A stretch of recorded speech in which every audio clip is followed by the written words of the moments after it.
Bismillahirrahmanirrahim. Assalamualaikum warahmatullahi wabarakatuh. Perkenalkan, nama saya Reski Nur Syifa Husain dari Program Studi Magister Administrasi Rumah Sakit Fakultas Kesehatan Masyarakat Universitas Hasanuddin. Pada kesempatan kali ini, saya akan membawakan mengenai literatur review dengan judul Penerapan Good Governance terhadap Pelayanan di Rumah Sakit. Nah, untuk mempersingkat waktu, langsung saja kita memasuki materi dari literatur review yang akan saya bawakan.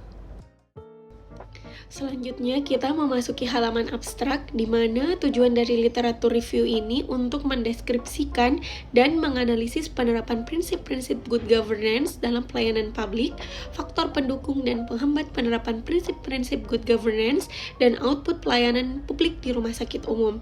Nah, literaf ini merupakan kumpulan dari beberapa penelitian yang kualitatif. Instrumen yang digunakan dalam penelitian ini adalah wawancara dengan informan. Selanjutnya, jawaban dari informan dianalisis dan dijabarkan secara deskriptif. Hasil penelitian menunjukkan bahwa penerapan good governance terkait partisipasi sudah terlaksana, namun masih ada yang perlu diajak untuk berpartisipasi, yakni masyarakat itu sendiri. Terkait transparansi belum terlaksana sepenuhnya, daya tangkap juga belum terlaksana, akuntabilitas tidak diterapkan dengan pihak manajemen RSUD. Adapun faktor pendukung dalam proses penerapan prinsip-prinsip good governance adalah faktor kerjasama dan faktor komunikasi. Output sistem pelayanan di RSUD belum efektif dalam melaksanakan standar pelayanan RSUD, mengingat pengurusan administrasi masih lambat serta masih menunggu berhari-hari untuk mendapatkan hasil pemeriksaan. Untuk kata kunci pada literatur review ini yaitu good governance dan pelayanan publik. Pemerintah telah mengeluarkan Undang-Undang Nomor 25 Tahun 2009 yang mengatur mengenai pelayanan publik. Di dalam pasal 3 undang-undang tersebut disebutkan bahwa salah satu tujuan utamanya adalah mencapai pemahaman yang jelas mengenai hak, tanggung jawab, kewajiban, dan wewenang semua pihak yang terlibat dalam penyelenggaraan pelayanan publik. Tujuan lainnya adalah menciptakan sistem penyelenggaraan pelayanan publik yang sesuai dengan prinsip-prinsip pemerintahan yang baik, mirip dengan tata kelola baik di sektor swasta itu sendiri.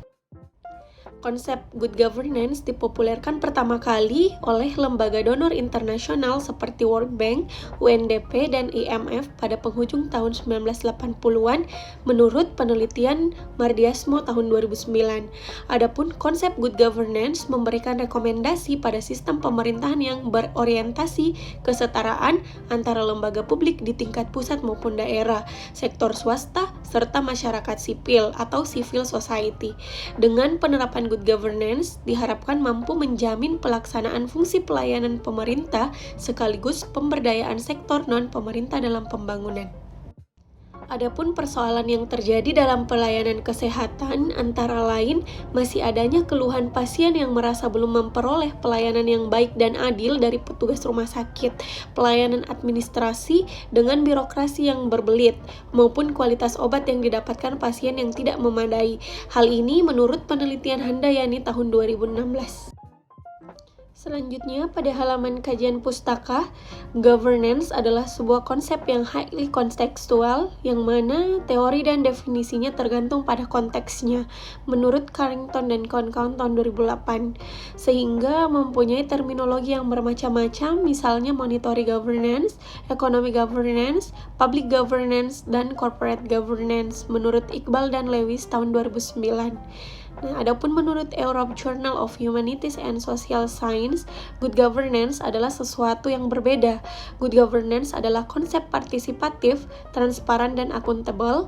Ia juga menyangkut efektivitas dan keadilan serta mengedepankan aturan hukum yang jelas. Secara bahasa, governance berasal dari bahasa French kuno, yaitu governance, yang artinya kontrol, yakni suatu keadaan yang terkendali atau the state of being governed. Atau dari bahasa Latin, yaitu guberner, ada juga dari bahasa Yunani, yaitu kybernan, yang berarti to steer, guide, and govern, menurut Iqbal dan Lewis tahun 2009. Selanjutnya, prinsip-prinsip good governance, Program Pembangunan Dunia (PBB) atau United Nations Development Program atau UNDP dalam Adianto dan kawan-kawan tahun 2017 mengajukan terdapat 9 prinsip good governance, yaitu sebagai berikut. Yang pertama yaitu participation, di mana setiap warga negara memiliki suara dalam pengambilan keputusan, baik secara langsung ataupun melalui intermediasi institusi yang mewakili kepentingan mereka. Partisipasi semacam ini dibangun dalam dasar kebebasan berserikat, berbicara, dan berpartisipasi secara konstitutif. Yang kedua adalah transparansi, di mana dibangun atas dasar kebebasan informasi. Setiap proses lembaga dan informasi secara langsung bisa diterima oleh mereka yang membutuhkan. Informasi mesti dapat dipahami dan dimonitor. Yang ketiga yaitu responsiveness, di mana lembaga-lembaga dan proses-proses harus ditangkap dalam melayani setiap pemangku kepentingan atau stakeholders. Selanjutnya yang keempat yaitu konsensus, di mana orientation good governance dapat menjadi perantara beragam kepentingan yang berbeda dalam rangka memperoleh pilihan terbaik demi kepentingan yang lebih luas, baik menyangkut kebijakan maupun prosedur. Kemudian yang kelima ada equity, di mana semua warga negara mempunyai kesempatan meningkatkan atau menjaga kesejahteraan mereka. Yang keenam adalah effectiveness dan efisiensi, di mana setiap tahapan proses serta lembaga-lembaga mesti menghasilkan sesuai dengan target dan memanfaatkan sumber yang tersedia sebaik mungkin. Selanjutnya untuk accountability, di mana para pengambil kebijakan dalam pemerintahan, termasuk sektor swasta ataupun masyarakat sipil atau civil society, bertanggung jawab kepada publik dan para lembaga pemangku kepentingan atau stakeholder. Akuntabilitas sangat bergantung pada organisasi dan sifat keputusan yang dikeluarkan. Apakah keputusan itu demi kepentingan internal atau eksternal organisasi. Yang terakhir yaitu strategic vision, di mana para pemimpin dan publik mesti memiliki perspektif good governance dan pengembangan manusia yang jauh ke depan, selain dan sejalan dengan apa yang dibutuhkan untuk pembangunan. Konsep pelayanan publik, pelayanan sebagai proses pemenuhan kebutuhan melalui aktivitas orang lain secara langsung, menurut Napi Tupulu 2007.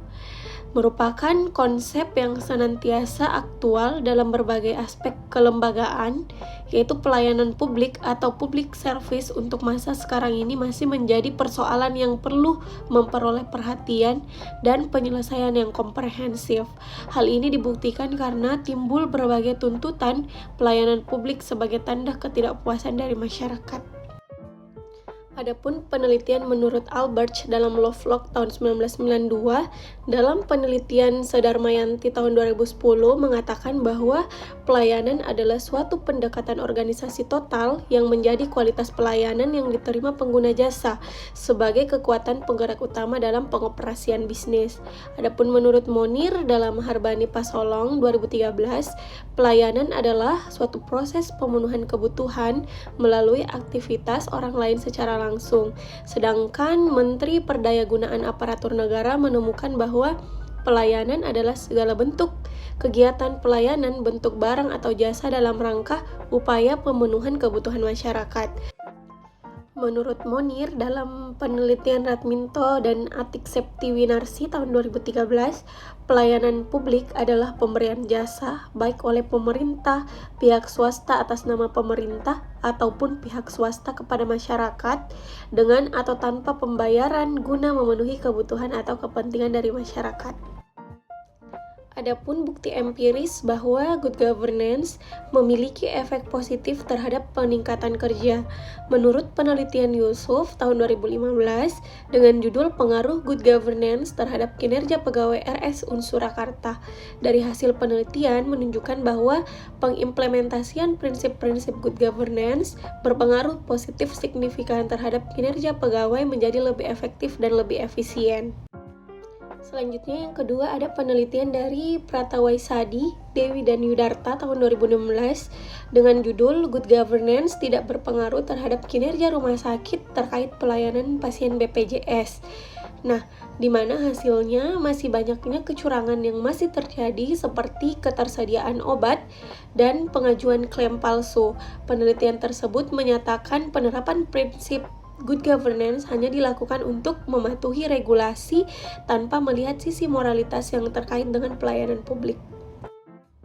Adapun penelitian terkait pelayanan publik, penelitian Saputra tahun 2016 mengatakan bahwa pelayanan publik dan kompetensi berpengaruh terhadap kinerja pelayanan publik. Hal ini mendapat tanggapan positif dari masyarakat sehingga akan mendorong peningkatan kinerja pelayanan publik. Penelitian lain dari Okta tahun 2017 yaitu terdapat faktor-faktor lain yang mendukung kinerja rumah sakit umum, yakni sumber daya manusia dan fasilitas atau sarana dan prasarana. Undang-Undang Nomor 25 Tahun 2009 tentang Pelayanan Publik. Pelayanan publik adalah segala bentuk kegiatan dalam rangka pengaturan, pembinaan, bimbingan, penyediaan fasilitas, jasa dan lainnya yang dilaksanakan oleh aparatur pemerintah sebagai upaya pemenuhan kebutuhan kepada masyarakat sesuai dengan ketentuan perundang-undangan yang berlaku. Pelayanan publik merupakan hal utama yang dilakukan oleh pemerintah, baik pusat maupun daerah sebagai penyelenggara pelayanan publik. Adapun faktor pendukung dan penghambat. Untuk faktor pendukung, yaitu ada kerjasama, di mana kerjasama yang terjalin baik antara pihak manajemen rumah sakit itu sendiri dengan masyarakat dan stakeholder merupakan faktor yang paling menentukan. Nah, proses penerapan prinsip-prinsip good governance seperti partisipasi, transparansi, daya tangkap, dan akuntabilitas tentunya hanya bisa dilaksanakan jika terjadi kerjasama yang terbangun dengan baik antara manajemen rumah sakit, masyarakat, dan pihak stakeholder. Yang kedua adalah komunikasi, di mana komunikasi yang baik akan melahirkan pola pelayanan yang baik dari rumah sakit kepada masyarakat. Menurut Bustamin, mengatakan bahwa faktor pendukung dapat terjadi jika terbangun komunikasi yang baik antara kami sebagai penyedia layanan dengan masyarakat sebagai penerima pelayanan kesehatan. Jika ini terjalin dengan baik, maka akan memudahkan proses penerapan prinsip-prinsip good governance yang dimaksud yakni partisipasi, transparansi, daya tangkap, dan akuntabilitas. Untuk faktor penghambat, yaitu disebabkan karena fasilitas yang kurang memadai. Hal ini disebabkan karena keterbatasan dana, sehingga agak kesulitan dalam melaksanakan pelayanan. Dan saat ini, manajemen hanya memanfaatkan fasilitas yang ada dalam melaksanakan tugas pelayanan. Untuk kesimpulan, jadi good governance ini memiliki peran yang sangat penting dalam peningkatan pelayanan publik di rumah sakit. Dalam konteks pelayanan kesehatan, good governance membentuk kerangka kerja yang memastikan transparansi, akuntabilitas, partisipasi masyarakat, dan efisiensi dalam pengelolaan rumah sakit. Dengan prinsip-prinsip good governance yang diterapkan dengan baik, rumah sakit dapat menghindari praktik korupsi, memastikan alokasi sumber daya yang adil, dan memberikan pelayanan yang berkualitas kepada masyarakat. Hal ini juga memungkinkan pemberian suara masyarakat dalam pengambilan keputusan terkait dengan kebijakan dan perencanaan kesehatan di rumah sakit, yang pada gilirannya menghasilkan keputusan yang lebih sesuai dengan kebutuhan yang diharapkan mereka.